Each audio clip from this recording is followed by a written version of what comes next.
નમસ્કાર દર્શક મિત્રો, હું છું રૂપલ લુણેચિયા. સંપૂર્ણ ન્યૂઝમાં આપનું સ્વાગત છે. પાલનપુર આબુ હાઈવે સ્થિત આવેલ બાલાજી સિટીમાં ગોગા મહારાજના પાટોત્સવ યોજાયો હતો, જેમાં મોટી સંખ્યામાં ભાવિક ભક્તો જોડાયા હતા.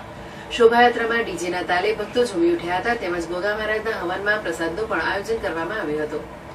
પાલનપુર આબુ હાઈવે ન્યૂ પાલનપુર વિસ્તારમાં આવેલા બાલાજી સિટીમાં ગોગા મહારાજનું મંદિર આવેલું છે.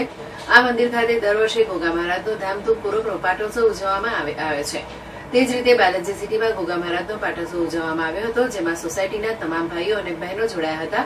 તેમજ શોભાયાત્રામાં સોસાયટીમાં યોજવામાં આવી હતી, જેથી ડીજેના તાલે ભક્તો ઝૂમી ઉઠ્યા હતા. તેમજ ગોગા મહારાજનો હવન અને પ્રસાદનું પણ ભવ્ય આયોજન કરવામાં આવ્યું હતું. આ પ્રસંગે બાલાજી સોસાયટીના પ્રમુખ વિનુભાઈ પટેલ સહિત મોટી સંખ્યામાં કમિટીના સભ્યો તેમજ રહીશો જોડાયા હતા. આ અંગે યોગેશ પૂજારીએ જણાવ્યું હતું કે ન્યૂ પાલનપુરમાં બાલાજી સોસાયટી આવેલી છે. સમસ્ત સર્વધર્મ સમાજ ભેગા થઈ અષાઢ સુદ ચોથના દિવસે યજ્ઞનું આયોજન કરવામાં આવ્યું હતું.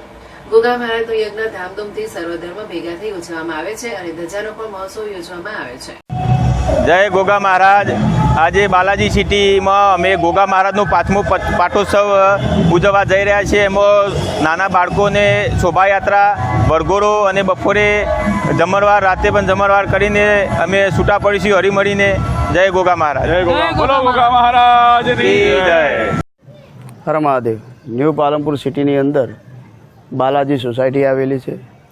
તે સમસ્ત સર્વધર્મ પ્રજા ભેગી થઈ અને અષાઢ સુદ ચોથના દિવસે તે પોતે યજ્ઞનું આયોજન કરવામાં આવે છે. અને ગોગા મહારાજનો યજ્ઞ ધામધૂમથી સર્વધર્મો ભેગા થઈ અને જાહેર પ્રોગ્રામ કરવામાં આવે છે.